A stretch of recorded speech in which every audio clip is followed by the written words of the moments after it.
Da da da da da da da da da da da da. Good day and welcome. I'm Joey, and this is Orange 20. Today we're going to be talking about campaign styles. For those of you new to role playing games, a campaign is the general term we use for a series of games that has the same characters.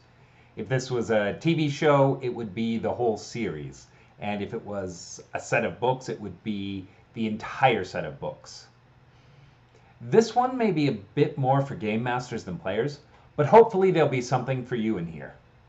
Or I can dance badly to entertain you. Pretty soon after your first game, you're going to want to determine what style of campaign you'd like to run. It's going to have a big impact on the way you introduce new elements to your game. I generally think of campaigns as having three main styles, which I call serial, episodic, or sandbox. Your first step is to figure out which one of those you want to run most. Serial, or sometimes I'll call them epic games, are stories that have a big continuing arc. The majority of the problems characters deal with come from the same source. Your game could be centered around a particular villain, so you might need to worry about High Lord Samel the Greater and what he has planned for the Empire. A powerful MacGuffin that attracts trouble, like the Eye of Vecna, buried beneath Brimmore Academy, or a series of events larger than the characters, like the Blood War looking to spill into their plane of existence due to the meddling of Octurian mages centuries ago. While it is likely that some of your games will be stealing from the styles I'll be talking about next, most of the action is related to the bigger plot. You're telling a massive, overarching story, and the games are chapters in that story, contributing to the whole. Some people will feel this is the most ambitious type of game. You are generally going to need the same players who need to keep coming back week after week. Many people, including myself, find this to be the most rewarding, and if you're watching a live stream, they're probably playing in this style. It's become a pretty familiar form of storytelling, and most of our TV shows and some of our movies do this now. An episodic game is one where each episode is a self-contained story, but you keep familiar settings and characters between games. This is YouTube, so I'm going to assume most of you are too young to remember how TV shows used to be. Because we didn't have DVRs, and you never knew when there would be a rerun on the 3 channels you got in the middle of nowhere, TV stations couldn't assume you saw last week's episode. So the world of the show generally changed very slowly, and so little that if you missed a week, you could still follow what was going on. So in an episodic game, you are planning a new adventure each week, and while the home base town or city might stay the same, and a bunch of the merchants and the rulers are the same, missing one game doesn't mean that you're down much, except maybe your share of gold or experience. Does anyone play D&D with experience points instead of milestone leveling anymore? So while you might be down some gold and experience, you rarely find that the world has changed significantly in the week you were away. This is a great way to play if a bunch of your players can't commit to playing regularly. You still get to game, but if someone has another commitment or just can't make it, they can rejoin at any time. Generally, your stories need to complete within each session, so that next game can start out with the characters who are present, not half the group stuck in the dungeon, and you need to try and find a reason why the other half can get down there to them. There is kind of a middle style of play where you are doing episodic with an arc. So for those of you around my age, this is when TV started to change for the better, when you got Twin Peaks and Buffy the Vampire Slayer and Veronica Mars. I only watch TV shows with strong female protagonists. In this kind of middle style or semi-episodic, semi-serial, each week is a mostly self-contained episode, and the plot moves forward just a little bit. We knew when we watched these things on TV that the season premiere or the season finale or a mid-season special event were going to be turning point episodes where a whole bunch of stuff changed, but we knew in advance. So if you have mostly regular players, this can be a really great model. You make most of your games episodic and don't change much, but on a game where you know everyone can make it, that's when you have the plot hit a major turning point. That's when you have the big villain reveal themselves, or the home base destroyed and the characters need to pick up the pieces from what's left.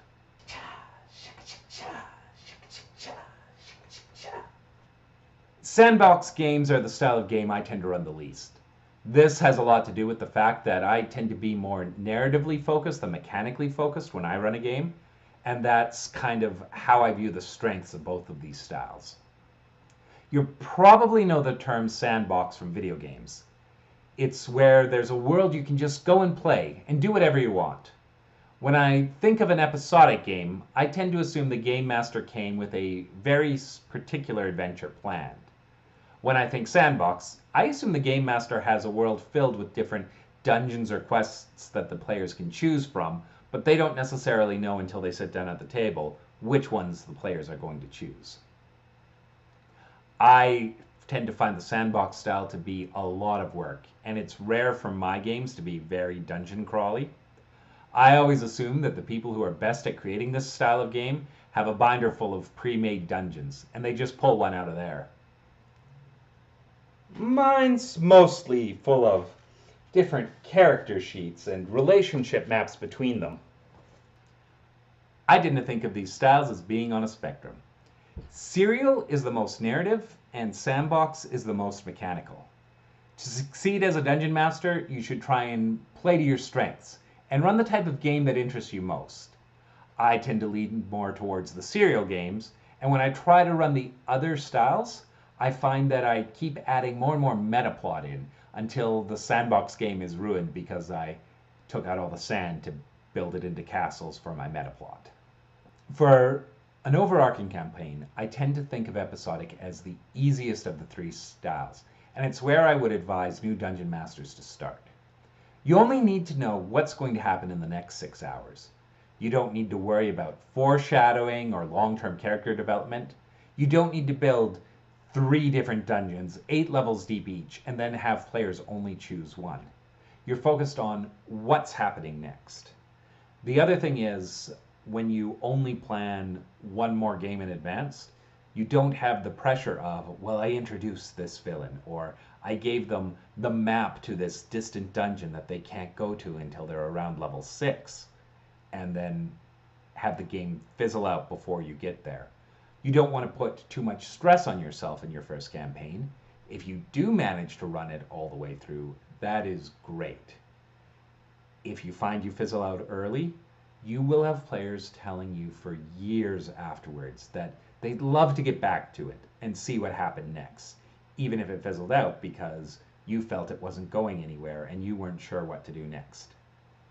Players always love to play, and they're going to love your game. So don't be nervous and don't worry about being too ambitious. I make the recommendation to go episodic over serial or sandbox just because I don't want people to get discouraged because every time they try to run a campaign, it stops before it really gets going. I think you're better off starting to build something that is going to feel like it finishes, even if it isn't a full level 1 to 20 arc. If you run 3 games for 4th level adventurers, you're going to learn a lot, your next game's going to get better, and you're going to have players that are getting more used to your style and are willing to do more with you and find more about where your games are their best. I also think that it is always fair to ask players, what do you want to do next? I almost always ask this question at the end of a game so that I can plan the next session. In a serial game, it tends to be, which of these plot threads do you want to follow? Do you want to investigate the spies that have slowly been infiltrating the city? Or do you want to track that thief that escaped into the distant north hinterlands? In a sandbox game, it's fair to ask them beforehand which dungeon they want to go exploring next so you can make sure that that one is ready for them. I would pretty much only agree to run a sandbox game if the agreement with my players included, you have to tell me which dungeon you're going to next game, and you can't change your mind without telling me. I get a week to prepare. By settling on a style of game, then you start understanding the basic assumptions of the campaign you'll have. It's going to have a certain feel, and now you can start prepping for it. I'll get into more in each detail, but if you're running more serial games, then you're looking at what your big meta plot that runs from game to game is going to be. If you're running a sandbox game, then you start figuring out what the interesting dungeons that players are going to be most excited for are going to be. And if you're running an episodic game, then really you only need to worry about the next game. When I'm planning out a serial game, I tend to think of the major plot points I want to hit. Who are the vital characters and what are the turning points in the story? What needs to happen to tell the big tale I'm planning to tell? So, as the players go out to explore the southern islands in search of the lost art of building an airship, I know very early on I want there to be an adventure where they save the entire crew from a group of monstrous pirates. This is why the captain trusts them the most and consults them on where they're going and what they want to do. I know that I want them to find an initial copy of airship plans in an ancient Yuan-ti. Yuan-ti? Yachty? Screw it. Yuan-ti Temple. And I want to show them that the airships were actually the domain of the Snake Men. I know that Arcturus, the crew's navigator, is a snake cultist, and once they get the lodestone that keeps the ship aloft, he will betray them and run off with it. I know I want the campaign to end on the first airship Arcturus and his conspirators built, and have the players decide if the world is ready for this type of artifact to return. If I'm planning a sandbox game, I'm thinking of the big set pieces I want. I want one of the dungeons to take place in a forest of statues, petrified during the Summoner's War. I want players to see the barren snowfields and be chased deeper into them by the Wendigo, a lich druid riding a Remorez, who considers himself the owner of these snowy plains. I want them to plan a daring raid on a drow citadel miles below the earth, and fight on a bridge over a roaring lava flow. I want them to explore the corpse of a dead god buried deep below the primal forest. I also think of other activities I want them to find. I want them to come across the Eternal Smith, a dwarven-built golem that will forge magic weapons if you put the right components in front of him. I want them to see the vernal spires of the Eladrim through the Feywild portal. I want them to sneak behind the waterfall and find the first staff of power left by the original monk. As you can see, I tend to think more about the plot points and characters for a serial game, and the set pieces as the big part of a sandbox game. You'll notice that here I'm just brainstorming major turning points in the game.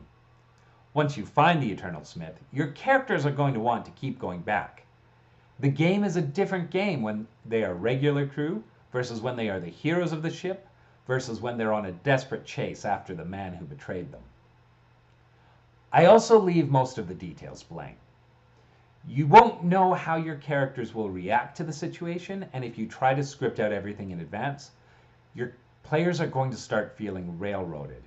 You know you want to try and get to those major points, but you want to find a natural way for those characters to get to those major points. If you leave your big ideas floating free instead of tying them right down, the Yuan-ti Temple is here, on this island. And if you go to this island, you find the plans. And if you do not go to this island, you will never, ever find the plans. You might find you're not getting to tell the story you planned to tell or the story you wanted to tell.